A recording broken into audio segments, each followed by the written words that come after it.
I'm 67 years old, and I need to tell you something before you spend another decade chasing a retirement account balance you may never actually enjoy. Because retirement is not about money, at least not in the way most people think. I used to believe it was. For 42 years, I believed retirement was just a number, a finish line, a magical point where the weight would lift, stress would disappear, and life would finally begin. Think of it like a gardener who spends all his life building the tallest, strongest fence around his yard. He works until his hands are raw, just to make sure that fence is perfect. But when he finally stops to look inside, he realizes the soil is dry and he never actually planted a single seed. If I could just save enough, work enough, sacrifice enough, that was my mantra.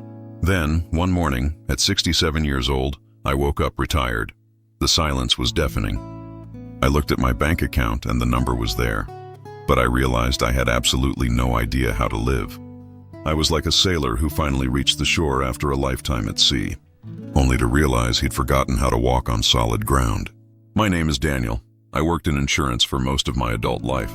Gray cubicles, fluorescent lights, the smell of stale coffee and the sound of printers humming. It was the kind of job nobody dreams about as a child. But somehow we spend our entire adulthood doing it.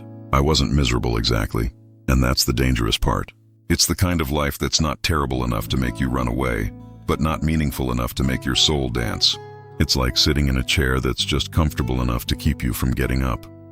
Even while the sun sets on the most beautiful day of your life, it slowly consumes your years, one tick of the clock at a time, without you ever noticing. But here's the thing about those years, they don't come back. And I want to talk to you about what happens when the chasing finally stops. Every morning I woke up at 5:45, same alarm clock, same traffic, same gas station coffee. I told myself I was being responsible, building security for the future. And maybe I was. But here's what nobody tells you about spending your whole life preparing for retirement. Sometimes preparation becomes your entire identity. You become a machine built for later. You know, a clock is a beautiful thing. But if it spends its whole life just ticking toward tomorrow, it never hears its own chime. Later I'll travel, later I'll relax, later I'll paint again, later I'll spend time with my family. Later, later, later. We treat later like a magical destination, a golden shore just beyond the horizon. But horizons have a funny way of staying just out of reach. Until suddenly your hair is gray and your knees hurt when you stand up too fast. You realize that later has quietly, almost invisibly become now. And you're standing there with your suitcase packed, but you find you've forgotten how to enjoy the journey. My wife, Sandra, she was the lighthouse in my storm. She used to ask me to take more time off.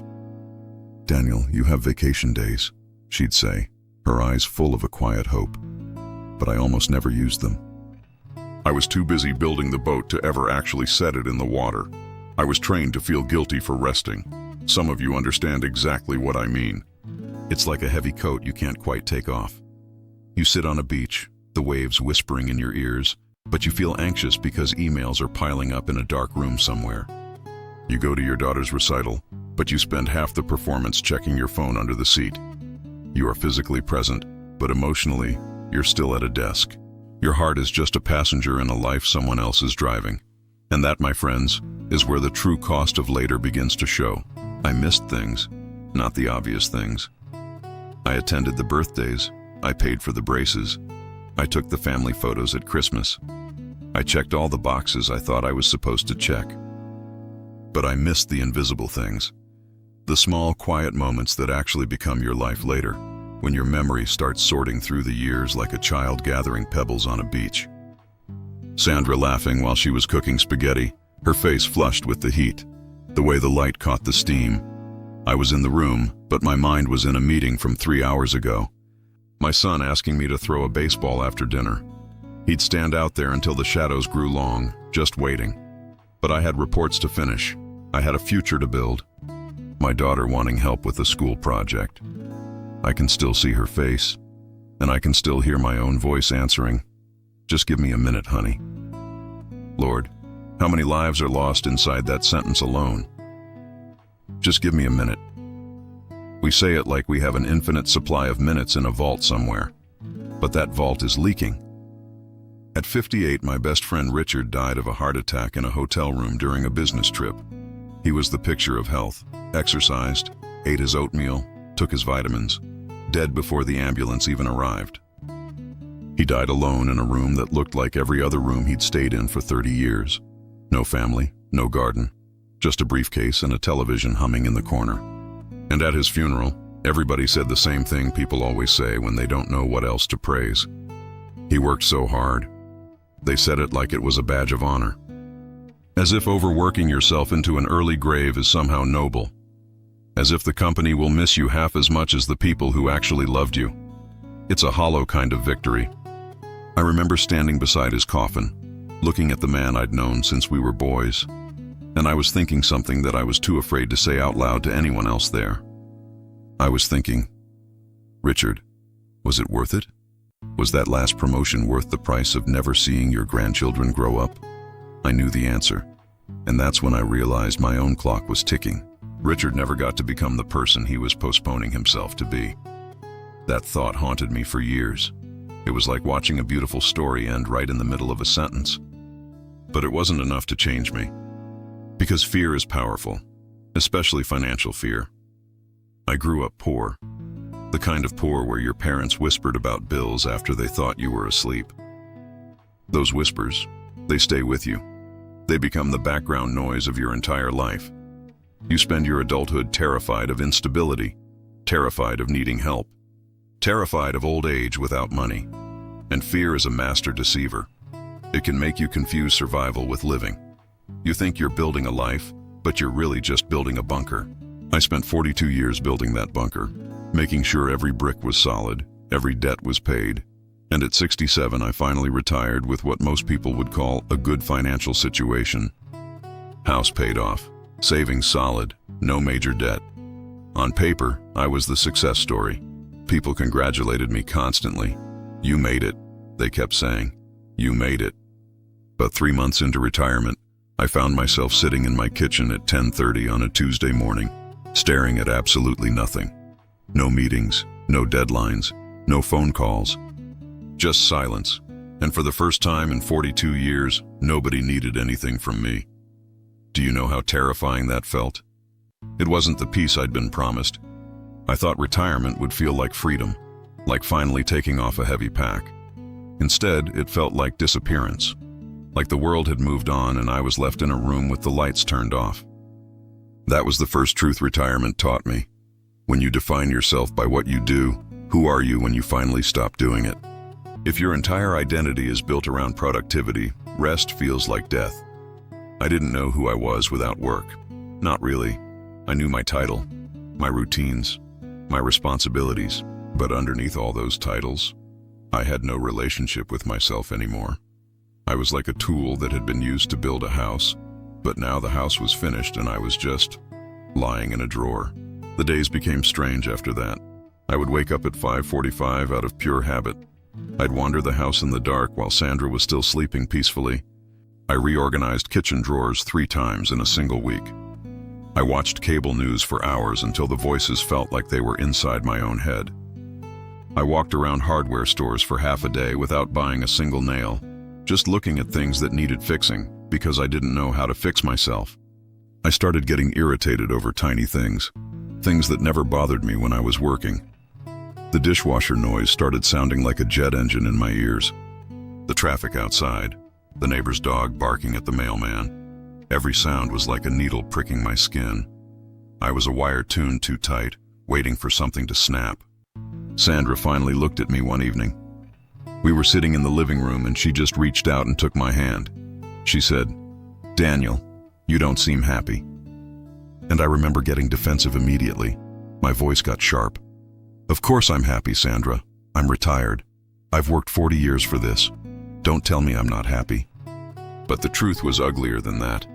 I was like a man who spent his life building a massive gold-plated safe, only to open it and find it was empty inside. I wasn't happy because I had spent decades building financial security while completely neglecting my emotional purpose. I had the bank account, but my soul felt bankrupt. And that realization, it's a hard pill to swallow at 67. It forced me to ask a question I wasn't ready to answer. Retirement exposes whatever emptiness work was distracting you from. That's what nobody warns you about. A career is like a very loud noise that keeps you from hearing the silence of your own heart. It can hide loneliness. It can hide anxiety. It can even hide the distance growing between you and the person you share a bed with. Busyness is the ultimate camouflage for a life that has lost its way. Then retirement strips the distractions away.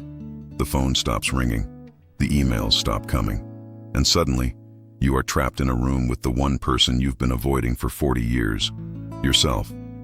About 6 months after retiring, I had lunch with a man from church named Harold. Harold was 84, a widower. He had a quiet voice that carried the weight of a long, honest life. And during that lunch, he asked me something that changed my life. He looked at me and said, "Daniel, what are you retiring toward?" Not from, toward. I didn't understand him at first. He explained that most people retire from things, from stress, from alarm clocks, from the grind. But very few people actually retire toward meaning, toward a reason to get out of bed. Lord, that sentence sat in my chest for weeks, because he was right. My entire retirement plan had been a map of numbers and spreadsheets. It was a financial plan, but it wasn't a soul plan. I had prepared my bank account for the winter of my life, but I had completely forgotten to prepare my spirit. That realization hurt more than I can explain. It felt like a deep internal bruise. I saw how emotionally underdeveloped I had become. I was a professional at working, but a total amateur at living. I didn't know how to rest without feeling like I was committing a crime. I didn't know how to enjoy a quiet afternoon, or how to connect deeply with Sandra without talking about responsibilities. My heart only knew how to speak the language of to-do lists. But Harold didn't just give me a question. He gave me a way out.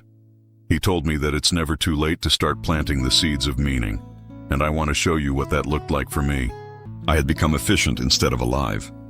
One afternoon, Sandra found me sitting alone on the back porch, staring into the yard. And very gently she asked, "What do you miss?" I almost said work, but that wasn't true. What I missed was significance. Work gave me measurable value every single day. Problem solved, emails answered, targets reached. Retirement removed the scoreboard. And without that scoreboard, I suddenly had to confront a frightening possibility. Had I built a meaningful life, or merely an efficient one? That question nearly broke me. Because efficient lives look successful from the outside. Steady paycheck, reliable routine, responsible behavior. But efficiency is not the same as fulfillment. A machine can be efficient. Human beings need more than output to feel alive. Around that time, Sandra convinced me to take a weekend trip to a small lake town 2 hours away. Nothing expensive, just quiet. And one morning, while drinking coffee beside the water, I watched an old man teaching his grandson how to fish. The little boy kept tangling the line. The grandfather kept laughing patiently, and suddenly I started crying, not loudly, just quietly into my coffee cup. Like old men do when they've spent a lifetime suppressing emotions. Because I realized I had spent most of my life believing providing was the highest form of love. But presence matters too, maybe more. Money can support a family, but attention is what makes people feel loved. And attention is expensive because it requires time. Real time, undistracted time. Something many of us sacrificed at the altar of financial security. That weekend changed everything for me. Because for the first time in decades, I sat still long enough to hear my own life honestly. And my life was telling me something painful. I had spent years preparing for retirement while postponing living itself. I thought retirement was where life began, but life had been happening the whole time, and I had rushed through enormous parts of it, trying to secure a future that was never guaranteed in the first place. That realization can either crush you or wake you up. For me, it did both, and that's when I finally understood what I had to do. I had to stop looking at the horizon for a future that wasn't there and start looking back at the ground where my ancestors once stood. I started searching for the wisdom we left behind in our rush to be modern. We've traded the deep, quiet rhythm of the earth for the frantic, artificial pulse of a digital screen. My grandfather didn't have a gym membership, but he walked with the sun every morning. He didn't have a sleep app, but he knew the weight of a long day's work would pull his eyes shut at twilight. He knew that health wasn't a set of numbers on a scale. It was the warmth of a shared meal and the strength of a community that wouldn't let you fall. It was invisible medicine. We call it wellness now, and we pay a lot of money for it. But to my parents and their parents, it was just living. It was the way they kept themselves whole without ever calling it health advice. I started planting those old seeds in my own life. I started choosing presence over productivity. I started listening to the silence instead of trying to drown it out with noise. And a strange thing happened. My soul started to breathe again. The bankruptcy I felt, it started to fade, replaced by a wealth that doesn't show up on a bank statement. It's a heritage of health that belongs to all of us, if we're only brave enough to reach back and claim it. It's the campfire that's been burning for generations, waiting for us to return. There is a simpler way, a way that honors the body, the spirit, and the time we have left. It's not about retiring from work. It's about retiring toward the truth of who we are. If something in this conversation stirred a memory of a simpler way of living, subscribe to this channel. Every week we bring you the wisdom that modern life forgot to carry forward. Leave a comment below telling me one thing from your own upbringing that kept people well without anyone calling it health advice. I will be reading every single one. I'll see you in the next part.